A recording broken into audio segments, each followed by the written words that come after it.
abundant tissue in the human body. Imagine attending a class where everyone around you is speaking a language you can't understand.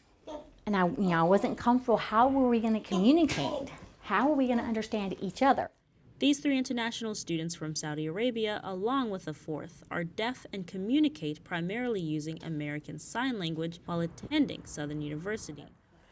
It was tough, and I was very frustrated. But now they are suing Southern for not regularly providing interpreters due to a lack of funding, and it's taken a toll. I'm the only one deaf sitting here, and I was learning nothing. And after 2 weeks, I started skipping. Sometimes I'd go, sometimes I'd skip. But I wasn't comfortable because the students were progressing and I wasn't.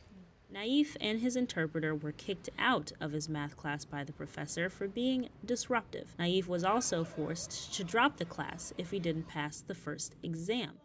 He was in a funny mood. I don't know. And he literally told the interpreter to get out of the class. And he told me that if I took a test and passed it, I could stay in the class. And when I showed up for class, he told me to get out. And he said, no, I didn't pass the test. And the next day again, he told me I needed to leave class. Each student has had to drop a few courses because they fell behind without weeks of having an interpreter to break that language barrier. I thought everything was going to be ready. I had no idea that it wasn't going to have an interpreter in the classroom. I had all the paperwork done. I did everything, and here I'm going for 2, 3, 4 weeks, and I still failed because I didn't know what was going on, and I don't know what will happen in a couple years. I don't know if it's going to be the same.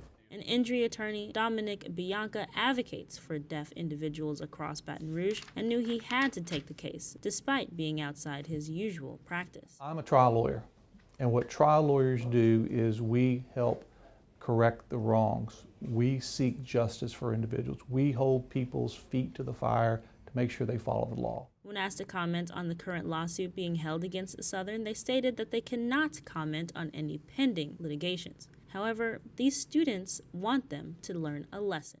And maybe provide workshops or training for their staff. That way, if a student comes to them, they can immediately start the process. So they need to be trained. For Tiger TV, I'm Courtney Brown.